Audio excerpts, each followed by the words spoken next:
I remember thinking, is this actually going to work? Am I doing it wrong? Like, did I set up a business model that's never going to get there? I'm going to have to keep working these 16-hour days, like 7 days a week. But so I had that stress, but also like, whether it's a thrill or just the survival, adrenaline, whatever it was, man, like I looked up and 3.5 years had gone by and I did enjoy it, even though it was stressful. And it may have been my favorite part of the last 14 years. I don't throw darts at a board. I bet on sure things. Read Sun Tzu, The Art of War. Every battle is won before it's ever fought. Think about it.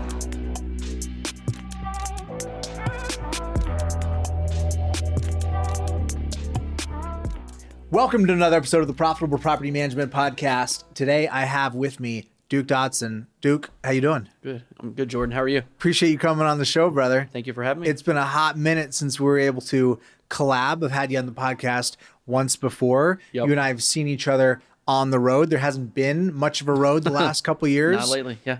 But we're finding ourselves back here. So, man, what's the latest? What's been new in your world over the last couple of years? I guess like the biggest thing for me personally is I've been spending more of my time on the development side, real estate development side. So I've hired a COO 3 years ago and pulled myself out of the weeds of the management company. I'm still, one foot in, I'm still kind of overseeing both.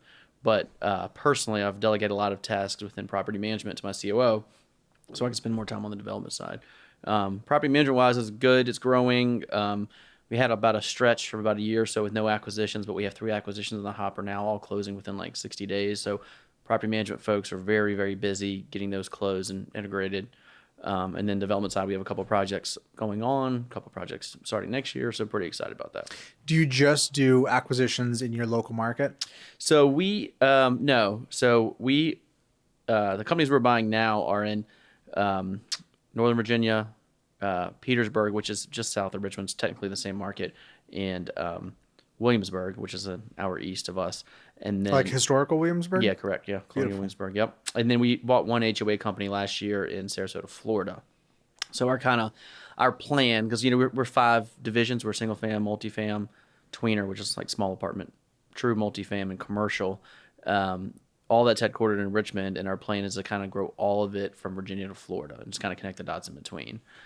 Markets of 750,000 people and above between Virginia and Florida is kind of those markets are in place. Take over the eastern seaboard. Yeah, southeast is kind of like, that's where I like always lived and traveled, and those are the markets I know, and similar state laws, similar everything. When you go north, things change a little bit. You go out west, things change a little bit, and so you never know. Things, the plan can always change, but that's the plan for now. And what is the size of those divisions in terms of door count or square footage, respectively? Yeah, so single fam is about 2,000 units. Multifam is about 2,000. Our tweener, again, tweener is for us is like 6 to 60 units, like the small multifamily properties. We carved that out as a separate division that manages about 1,100 units. Commercial is about 2 million, actually about closer to 2.5 million square feet now. And then HOA, with the acquisitions we're doing by January, we will be at about 15,000 doors on the HOA side, and then single fam at that point will be about 2,400 at that time. Now, Duke, there's always this dichotomy between being opportunistic versus strategic, and I think for most of us, we could admit there's a mix of the two. Right. For you, getting into these multiple divisions and then getting into development, was that all part of a master plan? Was it fall from one thing to the next? How did that come to be? Yeah, I'd say it's a little bit of both. I would say before we started recording, we were talking about having like the chase the shiny ball complex as an entrepreneur, and I think getting into single fam, we focused on just that at first.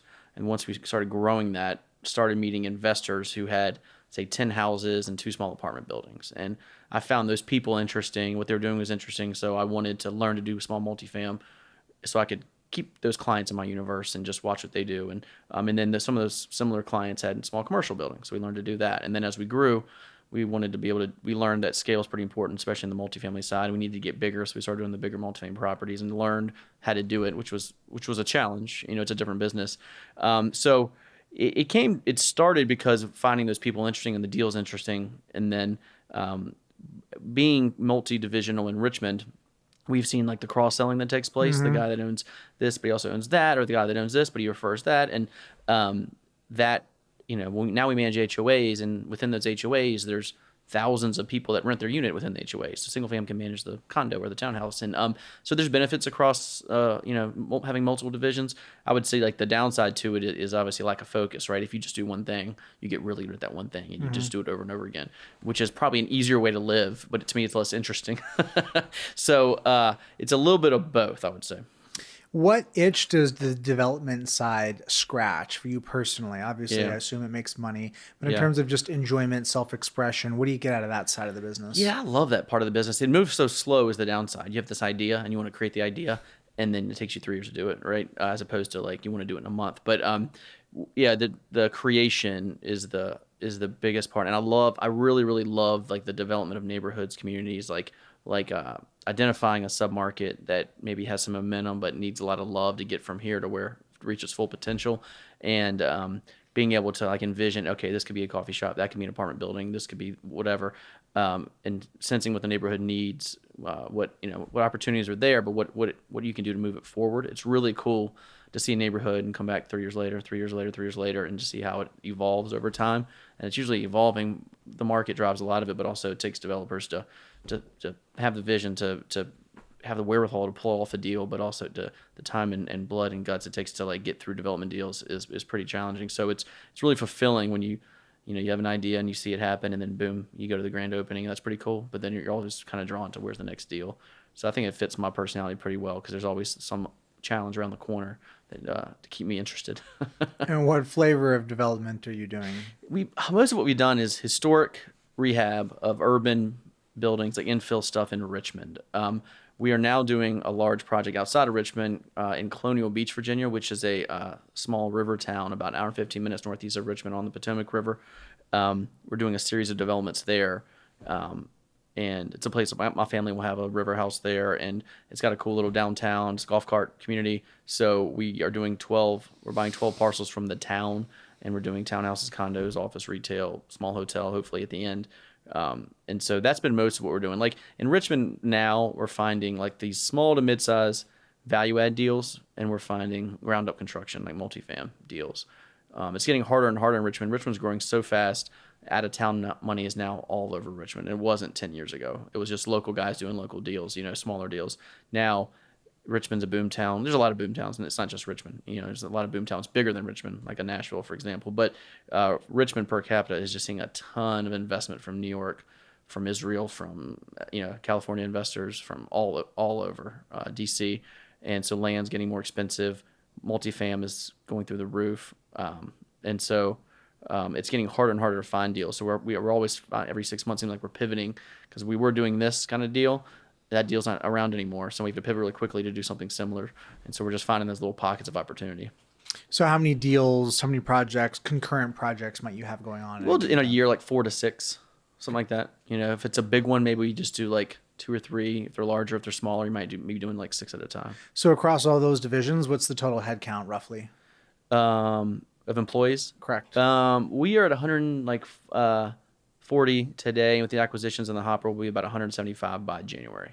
So in terms of who you interface with at that size and scale, where does your time go specifically, relationally, conversationally? Who are you interfacing with, and how are you managing at that level? Yeah, it's slowly changing. It's always kind of being refined, but the simplest way to explain it, on development, I have a head of the development company.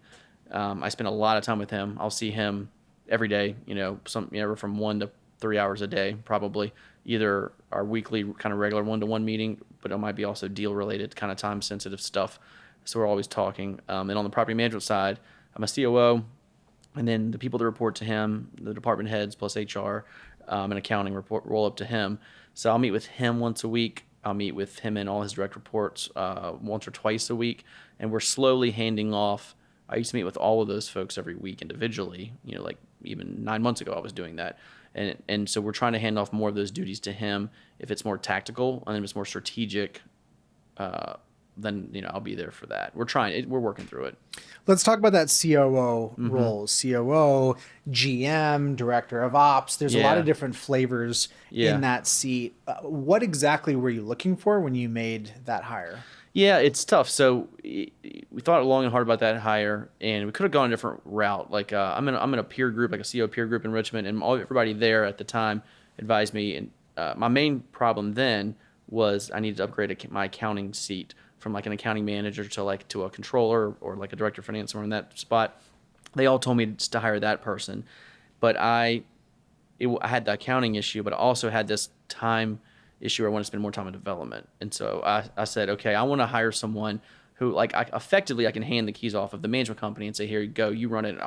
And I want to build it so that I could go away for a year and the management company still runs. I don't go away for a year, but hypothetically I could. So we followed the traction model. So I'm the visionary. He's the integrator, like I formation there. And then all the department heads, accounting and HR roll up to him.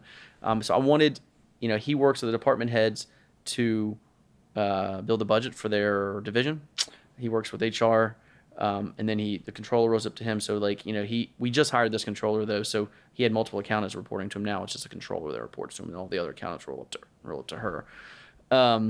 So I wanted someone who had probably bigger company experience, more like corporate America experience than like small business, because I've never done what we're getting ready to do. I wanted somebody who's kind of seen it at scale, what it looks like, what it feels like. And so his background was at the Fed and a large and major insurance company in Richmond that I was very familiar with. So he had some small business experience, but most of his experience is corporate America, larger, just working with more sophisticated systems than what we have as a small company. But it's tough. I think, if I always talk with Matthew Whitaker and my property management peer group, my mastermind group, about a thing called no man's land, where you're trying to go from a small to a big company, and it's really painful to get from here to there because you start having all these needs that you can't quite afford, right? You need a head of marketing, you need a head of sales, you need a CFO, a COO, you need all these things, but you can't hire all of them at once because you can't afford it. So what you do is you what is like the biggest problem you have, and maybe you spend a little bit more on that one seat now, and that buys you 6 months, right? But then something else becomes like going up to the bottleneck, right? Becoming the problem. And like, okay, that's the next thing we got to do, we think. So let's plan in 6 months. If we keep growing, we're gonna hire that person. But then in 6 months, something might change. And we're like, you know what? Let's pivot and instead of hiring a more expensive HR person, maybe you hire the more expensive marketing person or whatever. You're always making those kind of trade-offs, it seems that. And then the second you hire that higher caliber person, you start realizing, holy crap, we've really outgrown this other person now, because you raise the bar. Yeah. So it's painful, because it can be good, it can be really good, because you get a really high quality person in that seat. You see how easy your life becomes in that particular category, but you also start outgrowing people that might have been with you 1, 3, 5, 10 years, right? Who were really good at, when we were a 5-person company, but they're not as good in that seat when we're a 100-person company. And those relationships are really tough, because you have to be honest with them, and then some of the things you're honest about are painful for them because they want to be part of this team, and so they either have to grow, they have to be demoted, or they have to leave, right? Those are really the only 3 options, and it's all those options are tough, it seems like. Yeah, so that last option of them leaving is probably the most obvious and straightforward. Have you had a successful demotion where somebody was still happy and you're able to work afterwards? I would say we've had some successful demotions over time, but it takes time, and it takes a unique person to be able to do it. Really, it's a person that really believes in the company and the culture and the people, and they want to be part of it. It takes a pretty introspective person that can recognize, hey, I don't have that skill. Maybe I can get it one day. I don't have it now, but it's still painful. Just because they know it's the right thing to do for the company, it still hurts. And so we have done it a couple of times, yes, but I would say that's the exception though. It's normally the people, let's say of your original 10 people at the company, we still have maybe 3 of them, but the other 7, have moved on to other things, and that was probably the right thing to do. What metaphor do you relate the company to? A family or a sports team? I've heard this question, and I would argue it's probably evolving from a family to a sports team, and you still have some components that makes it feel like a family, but Richard Seymour gets old, Belichick's going to cut him. That's just a fact of life, and that's what Belichick has to do. You know what I mean? And because I think because the business isn't a charity, it's not a nonprofit, and If you're not doing it right, someone will eat your lunch and put you out of business, and that's always an option. That's still an option, right? It's for you. You could go out of business next year. I could go out of business next year if somebody beats us. And nobody wins then, right? And so I think you have to make those tough decisions. We've gotten better at it over time. It's not my strong suit, but I would say I'm getting better at it. And like that is some of the stuff that I delegate to my COO, man, is those tough conversations, HR. those HR, those tough PIPs, that we, performance improvement plans, the tough demotions, the tough firings. Like, I certainly am not good at that, and I don't, I'll probably never be great at it, but I've learned that it has to happen. So that distance that you have on that specific area, that means that you're not doing something you're not great at. Do you also feel that allows you to be a bit more objective because you can divorce the decision from the emotional thought of actually executing on whatever needs to be done? Yeah, and I think that comes with time and scale and just experience. Like I was just having this conversation an hour ago. Like literally even a year ago, my COO would come to me and say, "We got to put this person on a PIP. And if they don't come off it, we're gonna have to fire them." And I would say, "Oh no, that's Joe, right? That's to you, it's just a cog in the wheel, but that's Joe. I've known Joe forever, right?" And then after just a year more, like now the conversation is, we gotta put them on a PIP, we gotta fire Joe. And I say, "Okay, I understand." And so that's just in a year. That's a lot of evolution of our organization, of how we attack problems and try to fix them faster.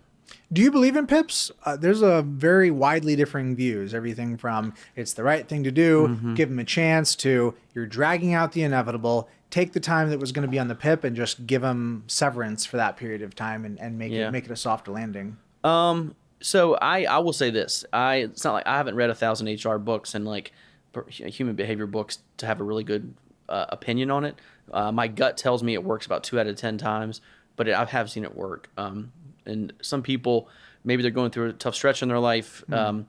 Maybe they just needed to hear it. Maybe, I don't know what. And like some we've had some really good people come off of PIPs, and I'm really glad we didn't fire that person. But normally it's the beginning of the end. But legally and HR wise, it's probably proper to give them the time but like set the deadline, set the goal that has to be reached, and then move forward. It definitely makes it easier to check off some HR boxes going that route. Duke, what do people at the company need to hear from you as the leader with these diverging interests? Yeah. What is the critical contribution in terms of comms and culture that you're never going to give up? Yes, that's a good question too, and it's something that I think right now that's kind of the one thing that I think I'm not doing as well in the last 6 months that I need to do better at the next 6 months is the storytelling, the vision, the making sure everybody understands. Because again, we used to be like 7 people in a room. We talked every day. Everybody knew what we were doing. Now we're of 130 people, half of them work in the corporate office. Other people work somewhere else, a property, a different market, whatever. We've got Zoom, and that's great. We've gotten, obviously every company's got better at communicating over Zoom because we've had to the last year and a half. But I'm kind of glad we have it now, just being in different markets. It can help be a good tool when you're not in front of the person physically. But I think what the company needs is to understand, like way more often than I'm doing it now, where we're going, what it's going to take to get there, what has to change to get there, what it means to them. I think that like I've gotten so busy on the development side that I probably haven't done as good a job the last 6 months, and we've had a lot of new people. Like now with acquisitions, and we probably have 60 people at the company that weren't here January 1, right? That are here now through acquisition or just as a new hire. And so I think we have to really get better at the onboarding process, and then not just the legal, HR, accounting, payroll type stuff, but like the indoctrination of the culture. I thought we were doing a pretty good job of that in person, and then when COVID thrown us for a loop where we didn't get together physically for these onboardings for like 9 months, we're starting to do it now. But not everybody can come because some of them are in Florida, some are in Northern Virginia. So that's going to be a challenge for me, and I haven't quite figured it out yet. I have peers that I go to ask how they're doing it. My mastermind group is a good example of how they do onboarding and how they just do indoctrination of culture in multiple markets. But I'm not great at it yet. As an organization, we're not good at it yet, and I think that has to change in the next 6 months for sure.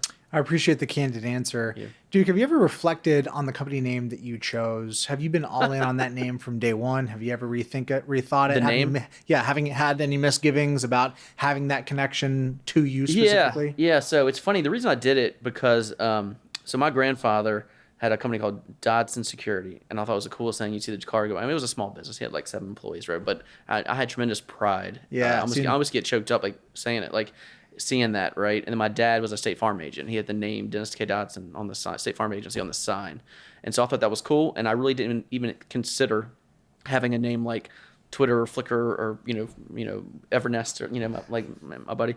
It never crossed my mind. I never assumed it would get this big either. I honestly thought, my history. I played poker for a living, and I got engaged, and I didn't want to gamble as my only source of income. But I always thought I would still play a lot of poker. So my goal at the time was maybe get to 2 to 10 employees, have this thing run, spit out a salary that I could eat, right, and then I could go play poker. I wouldn't have the stress of like living and dying with the outcomes of the results that day. And so I never thought about it getting that big, right? And so now in Richmond, you see the signs everywhere. Like now I have some misgivings about naming it my last name, really for my kids' sake. So the opposite of the effect. Like I'm afraid they're gonna have some negative effects. Because like what people might assume about them because of the name being everywhere. Does that make sense? Yeah. And so honestly, if I did it again, I think I would call it something different. I'm not going to change it now. But, no, it's just too far down the road. Yeah, maybe we do a rebrand one day, but honestly, it'll come when, one day we'll exit one day and that person will change the name and that's fine. Like that might happen. But we've never talked about rebranding it. It's got a pretty, like in our local market, it's got a pretty good brand reputation. Like when people say it, it's a good thing, it's a good connotation. So it's good for now. But like if, like we've, knock on wood, we've done a really good job avoiding like the bad publicity, like, the Channel 12 at your door. We've avoided that for the most part over the years. I've never gotten in legal trouble or anything, which is great. But at some time, something's going to happen, right? Some building's going to burn down. Like something will happen, and then that name might get thrown around like in a negative light. And that's when you do the rebrand then. Yeah. Yes. Good. Yes, that's a great idea. Yeah, sold. Yeah. So you mentioned seeing the name Dodson from your family, from your dad and your grandpa, on these various signs. In terms of your identity as an entrepreneur, how you get here, my personal experience was such that I was given permission to be an entrepreneur by my stepdad. And when I mean permission, I mean on the menu of life choices. Yeah. Without my stepdad in my life, it wouldn't have been there. But because he was there, it wasn't a big thing. It was just like, oh, yeah, that's an option. I'm definitely going to do that. Because he was one? Because he was an entrepreneur. And he was, you said your dad was an insurance agent. My dad was a financial planner. So it wasn't like a big organization. But there's no conflate. You conflate being a salesperson and an entrepreneur when you're 12. And so that was just kind of what I picked. Did you carry some identity from your dad and your grandpa? Did you always want to be an entrepreneur? What's that kind of like mental baggage like for you? Yeah, I'd say definitely like seeing my dad, State Farm, you don't own the business, but he ran his office. No one could tell him when to come and go. His autonomy. Yeah, complete autonomy. So he worked really hard Monday, Tuesday, Wednesday. Thursday, he took a half day off. Friday, he didn't work. He'd play golf. He'd travel. We'd go to a tech football game, whatever. So, and then like I would see his friends. We'd get to Blacksburg for a tech game on Friday afternoon. His friends would be scrambling to get there by Saturday because they had to work till 5 o'clock on Friday. And I remember like thinking like, God, that's a grown man, and he can't decide when to come and go. That to me just sounded awful. You know what I mean? So like the freedom, I probably work more than most of my peers, my friends that work 40-hour jobs, but I choose when it is, and that to me that's the ultimate really. But I watched my grandfather and and then on my mom's side, I had uncles who were dairy farmers, and had one of my uncles had greenhouses in his backyard. He built one, then he ended up building like 14 greenhouses. He's still alive, but he'll die a millionaire from building things with his hands and growing things with his hands, and he was complete control. But he got up at 3:30 in the morning, but he wanted to to go work in his backyard. I think I already forgot the question. What was the question? The question was just really what kind of identity did you have around entrepreneurship that brought you into it? Yeah, so I think it started there. It's like, how do I want my day to be, my week to be? And that's really when I was a kid would think about, okay, what I'm going to do when I grow up. But it had to start with that. It's like, I want to control whatever it is. And then also it had to have the ability to have some upside, Like I did a lot of math exercises when I was in high school and college. I would say, okay, if I make this much money, I save 10% of it, and I put it in a 401k. It grows this much a year, and what would it get to? And I'm that's cool, but to me that wasn't.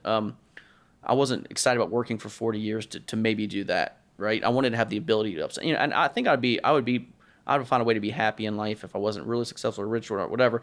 But the potential for it had to be there. You know what I mean? The possibility, the thrill of the chase. Yeah.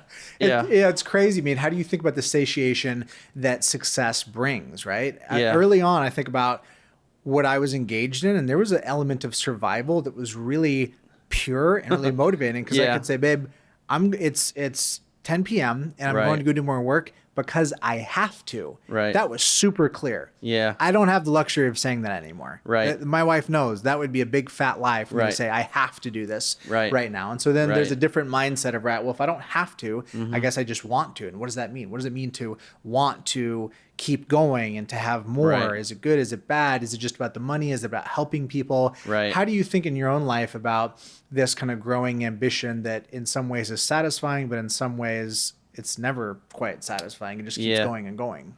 See, that's a great question. Everyone had asked me that. It's something I think about a lot lately. It's because, the thrill of, fighting to survive, those first, I remember 3.5 years. Like, I remember being 3 years in the business, and to the outward world it looked like I was a success. But I remember thinking, I still don't know if I can make payroll next week, and I don't know if this is ever going to work. I remember thinking, is this actually going to work? Am I doing it wrong? Like, did I set up a business model that's never going to get there? I'm going to have to keep working these 16-hour days, like 7 days a week. But so I had that stress, but also whether it's a thrill or just the survival, adrenaline, whatever it was, man, like I looked up and 3.5 years had gone by, and I did enjoy it, even though it was stressful. And it may have been my favorite part of the last 14 years. Those three. As far as just that, I'm not saying I'm not happy now. That's great. Like, no, I hear you, bro. But that part of the business might have been my favorite. Yeah. And then to your point, it was easier to grind when I had to. But now if I'm grinding, my wife also knows you don't really have to be at the office till 7 tonight. Like you could be home for dinner, and she knows that, and it's true, right? And so it's really now trying to figure out, okay, this last 14 years has been about that survival growth, getting to this point. What's the next 5, 10, 20 look like? And I'm sorting through that right now. I don't know. Part of me has this really big desire.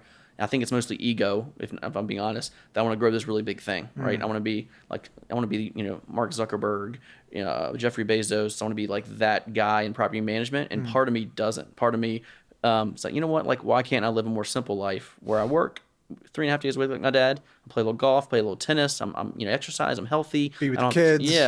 Yeah. And so I have those two creatures inside of me, and they're kind of fighting right now. And I'm trying to figure it out. Like, for me to start something, I remember 3, 4, 5 years in, I remember thinking, okay, I'll grow this one day, I'll sell it, I'll take 2 months off, and then I'll start something new, and I'll be possessed to start something new. And real estate development is pretty intriguing, and growing property management is pretty exciting, but I'm not possessed by that next idea or the next thing like I was when I started it.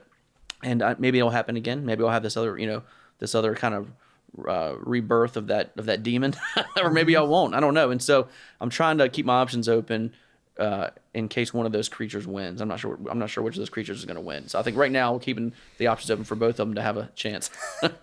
I can definitely relate to that. And I also I like the idea, just the honesty about following the muse. Yeah. We were talking about that before we started rolling, but I mentioned that a lot of folks are waiting to clear the decks to give themselves permission to do some new project, right? I'm going to get everything organized. I'm going to get it just right. I'm going to get it humming. And then I'll have this free time where I can go start X, Y, Z. Right. I don't know anything about that. Never done that. And I've done a lot of things, never done that. What I have done is just starting. And just starting it anyway. Because I just can't not. Right. I can't not. And so I just dive in, and it causes some problems, and the people you leave behind are kind of complaining a bit, and there are some fires. Yeah.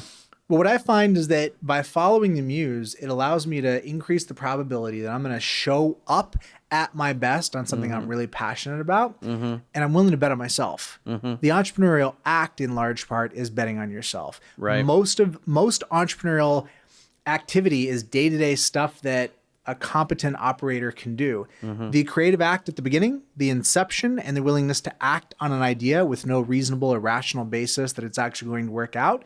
To me, that's the purity of entrepreneurship. That's that's what I crave, and is really addicting. Right. What is that like for you? Well, I have to ask you a question first before we move on. So how do you balance that when you know in your heart of hearts if you want to start this new thing, and if you had cleared the decks, you had all your energy and focus, this thing would do better, right? It would do better, and you can do it, but you're also getting dragged by this other stuff. So you're going to do it, but it probably won't be as awesome as it could be if you had cleared the decks. And you've made promises on this side to these people, like you mentioned, like you referenced, right? You just hired somebody with the intent, hey, come here, we're going to grow, we're going to be awesome. Oh no, Jordan's over here doing this, right? So how do you balance all that in your brain?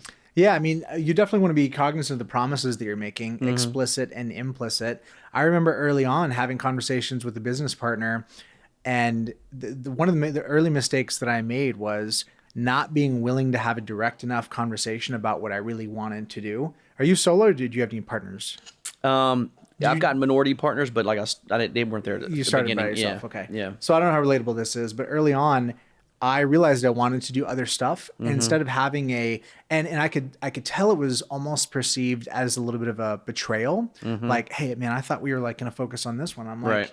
at some point, this is a venture and I want to do other things. And instead of being really clear in that communication, I ended up dragging that person into some other ventures that they didn't necessarily want to be in. Right. And that was dramatically worse than me just going to them and saying, hey, I know it may not be ideal for you, but I've got some other stuff I want to do. And you may view that as a net negative in the near term. But what I promise you is going to be a dramatically worse outcome is for me to stay here and get deeply unhappy and start resenting and loathing you. Yeah.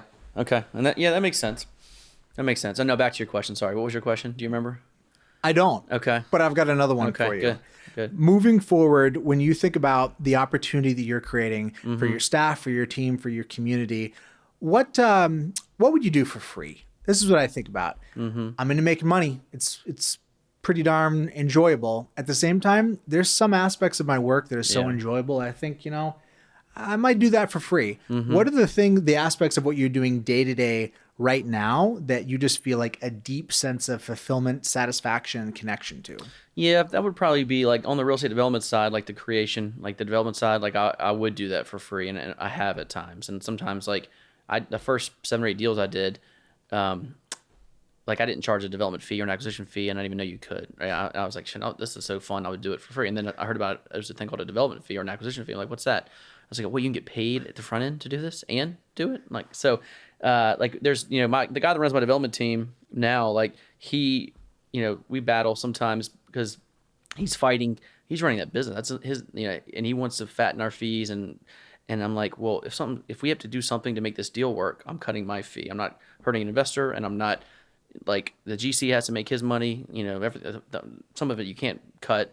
So I was like, I would do it for free. And I was like, you're gonna have to understand that. like we're going to develop these 12 parcels in this town. Some of the parcels will kill it. Some we won't do as great, but it's us that has to get hurt, not the investor. The investor always has to make their money because they won't be there for the next time, right? If they don't. So, so I would develop like neighborhoods, like towns, submarkets. Like that to me is really intoxicating.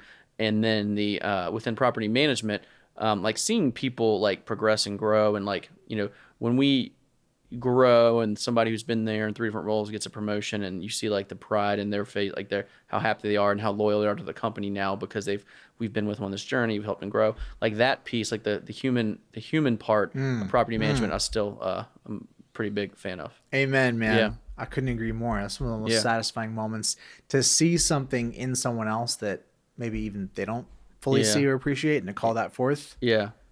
Yeah. Deeply satisfying. Yeah, I agree.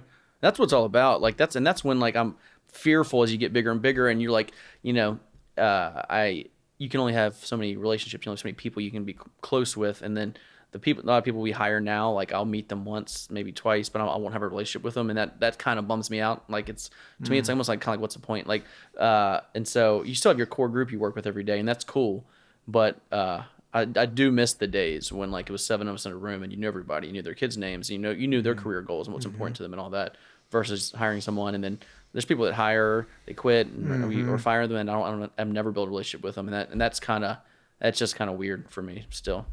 I could see that. What's your take on biz dev, Duke? Biz dev is one of those, it gets back to that entrepreneurial vision of the probability of most biz dev. Somebody approaches you with an idea, they want to collab, can I take you out to lunch? My experience, 99% of the time, this is going nowhere. The 1% that it does go somewhere, it could be really, really great. As your career has progressed, as you're touching more people, more things, I'm sure there's more people that have an interest in having a half hour of your time. How do you filter and sift through potential new opportunities, knowing that you've already got so much going on?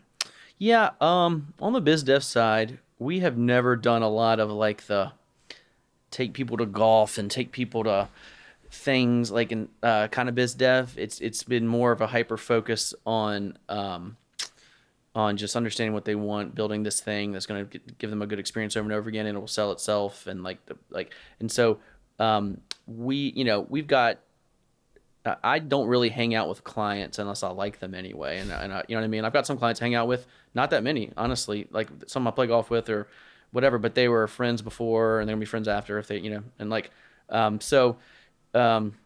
yeah. I mean, like I don't get pulled that much. There are clients that wanna, they wanna pick my brain about the market and whatever. We'll do that, okay, and I do enjoy that. Like the people that are curious, whether they have 1 unit or 1,000 units, they're interesting to me if they're coming and asking questions about how do I do this? How what do you think about this? Like those people are really interesting, even if they're just just starting.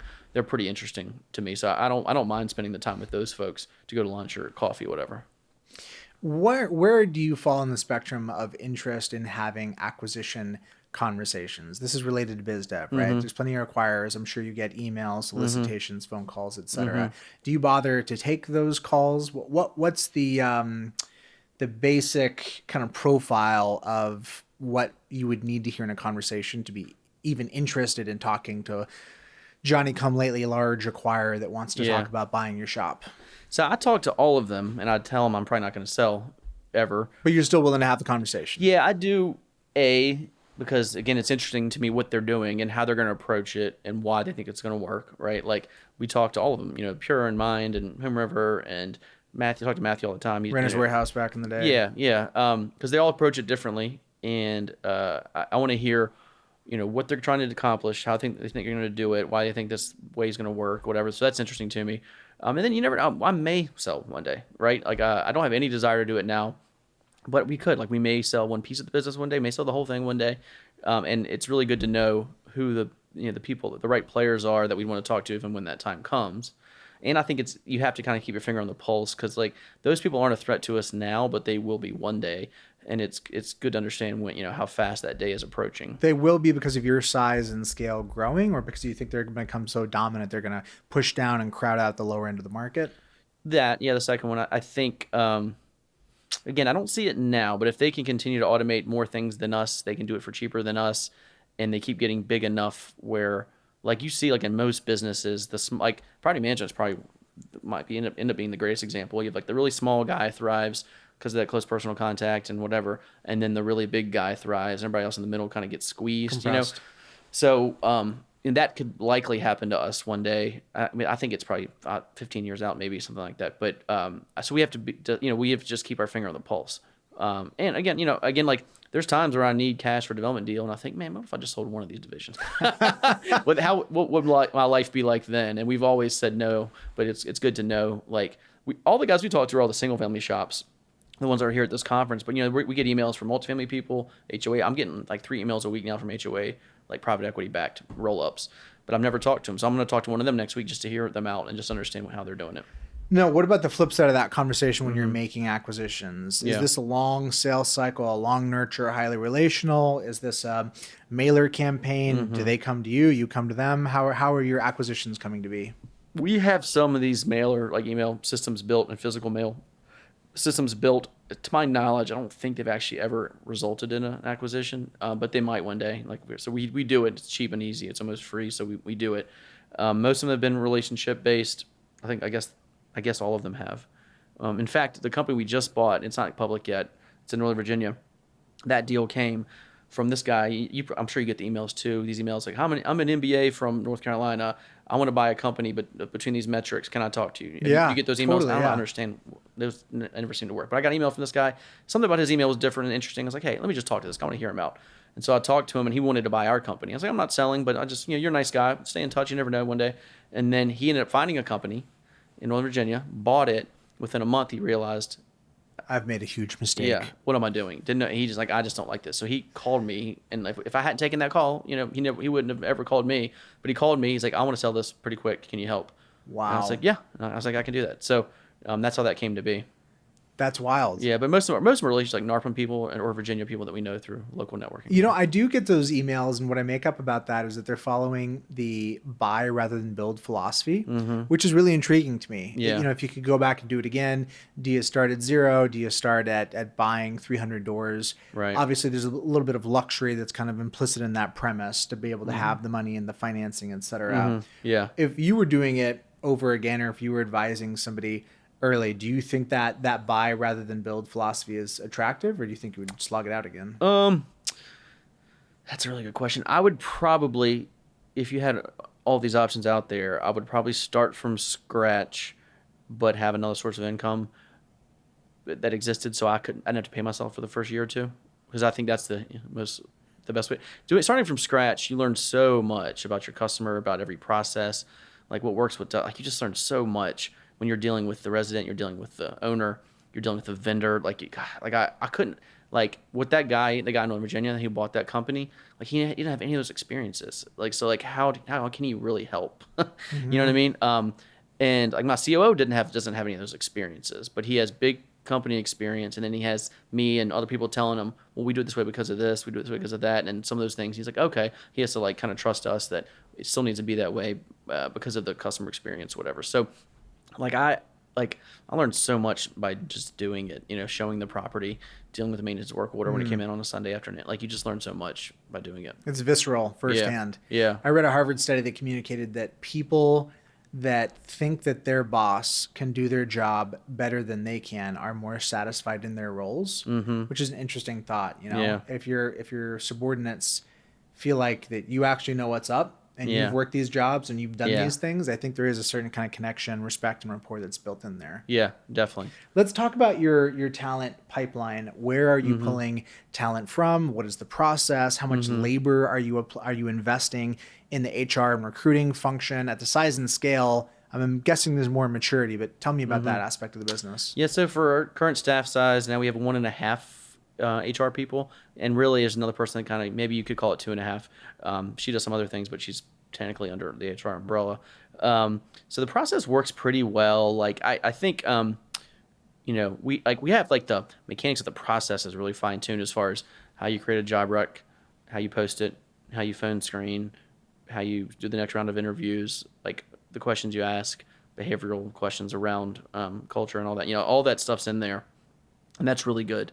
And I think we have a natural employment branding that's just organic from people talking good about us in the marketplace. But I think the next level is really ramping up the employment branding to the point where like people are like, I want to work with you. You know what I mean? And we have some of that. That happens sometimes, right? And that's like the best answer we get in an interview is I want to work at Dodson Property Management because this is what I've heard about the company, and that's the culture I like. And I want to be part of that. That's like the best pull. Yeah. So like I want more of that versus us. Like it's really hard in the maintenance world, for example, because a lot of maintenance techs think it's a commodity. You know, I could work there, I could work there. What's my paycheck? Do I like my boss? That's pretty much it. But I would love for the whole world to think, okay, if you want to be a maintenance professional in Virginia, you need to work at Dodson Property Management, and here's why: career upside, education, growth, mentoring. Like I think we need to do all those things a little better, and we need to talk about it in the marketplace different ways. You know, you're using a term that many would perceive as somewhat of an oxymoron, a maintenance professional. Yeah. What does that mean when you say a professional, a career in a maintenance paradigm? If it's not a guy swinging a hammer, if this is going somewhere, what is that? Yeah, so like I have never swung a hammer, like, so that's one of the jobs that I can't know more than the people that work for us, right? Sure. I probably underappreciated what a good maintenance professional can do for an organization, and how there's way more jobs out there than there are people, and that employment branding on that part of the business is by far the most important. And so like now we've gone from like kind of underappreciating maintenance professionals to celebrating them, because we've seen what good ones look like and how powerful they can be. And like I think we're gonna have an extreme labor shortage in that part of the world over the next 10 years. And so we've got to get the best people, and we got to keep them. A lot of our properties, our multifamily properties, the head maintenance person at that property makes more than the head property management. And that's the property management person went to college, might have a designation or two, whatever. Maintenance guy probably didn't go to college, but he or she can make more than the property manager because of the supply and demand. We got guys that made 3 years ago made $18 an hour, making 28 now. We've guys that are making $35 an hour and up. And those are careers. You can feed families off of those careers. How do you know if it's working with maintenance? Part of the story that I make up or that I hear with maintenance is that regardless of your best practices, there's just still going to be a lot of churn. There's just going to be a lot of turnover. What kind of turnover do you experience on the maintenance side of the business? It's really high compared to the other parts of the business, but it's lower than our peers. I don't know the exact numbers off the top of my head, but I know that, if we have 9 job recs out, like any moment, like right now, I bet you 6 of them are maintenance jobs, right? So we're always building the pipeline, even if we don't need it, because we'll need it next week, even if we don't need it today. So it is a high turnover.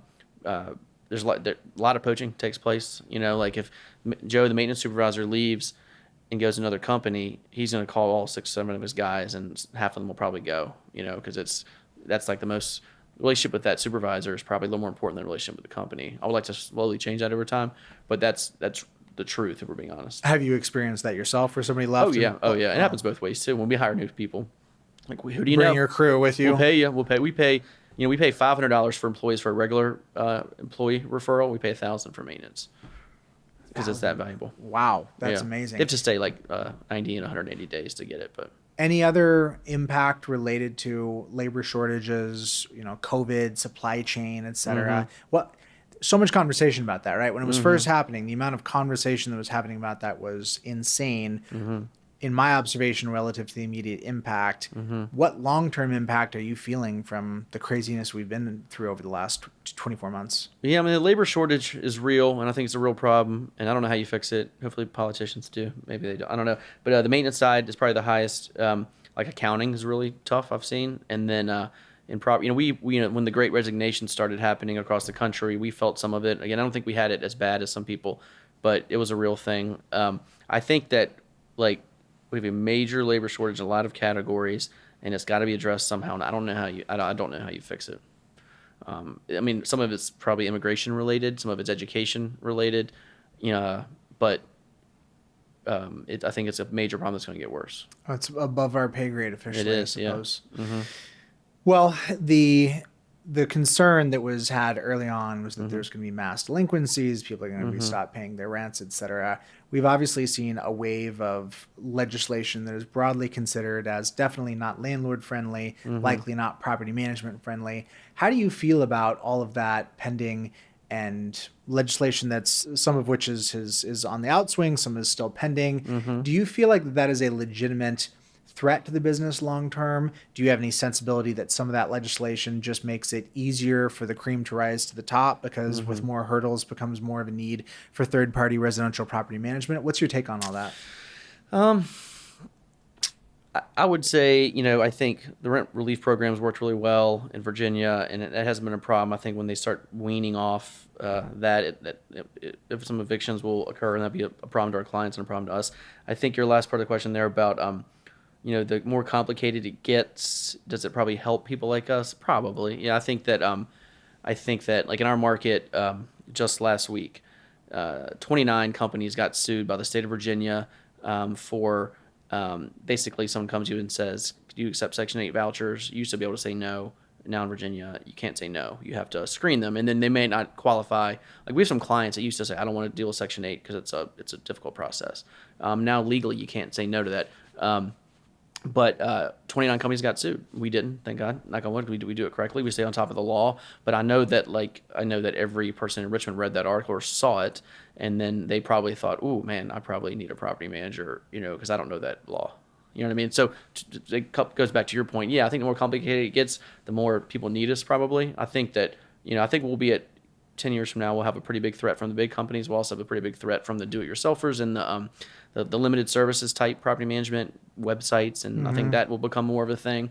But also, you're going to have more and more just humans and more units to manage, and so I think that will probably stay in tune. But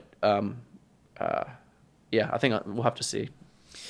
They say advantages always competed away in business. There's always a reversion to the mean, so that's relatable. I think that's part of the stimulation of what keeps people engaged in business. With all the complexity that you're facing, with the potentiality that something bad could happen and you could cash out now, but you don't, and you keep going. Big picture, at the highest level, what do you hope your legacy might be for your kids as it pertains to all of the effort and the exertion that you placed in the arena of business?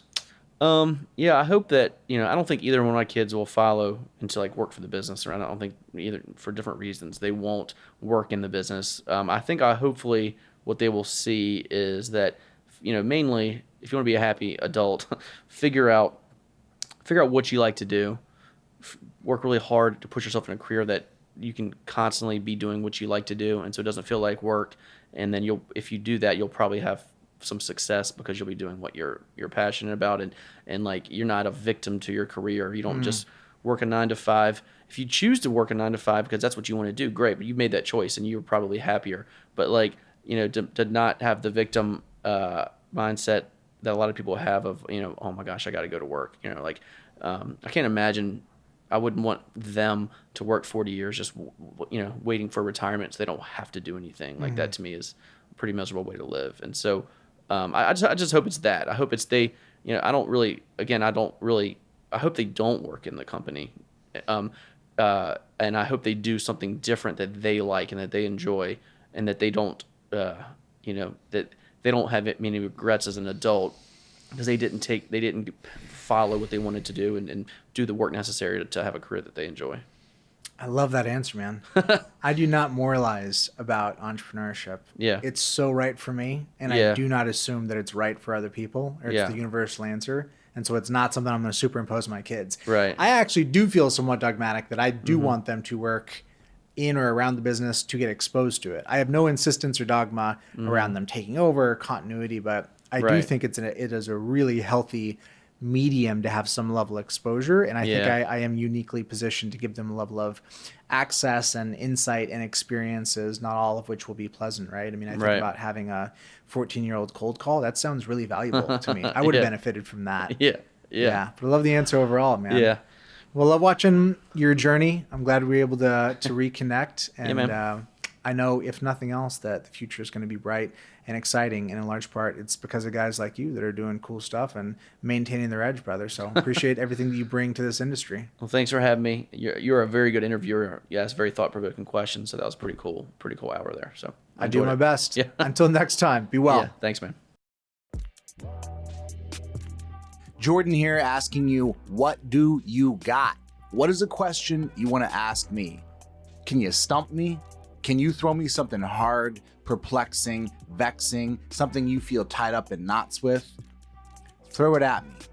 I'll do my best to try and answer that question, to dissect it, to parse out the nuance, and maybe help you get a bit more clarity. I'm looking for questions as the basis for creating content, and you're looking for answers as the basis for clarity. And wouldn't it be perfect if those two things matched up? Drop a comment, send me an email, jordan@leadsimple.com. Let's stay in the conversation. Peace.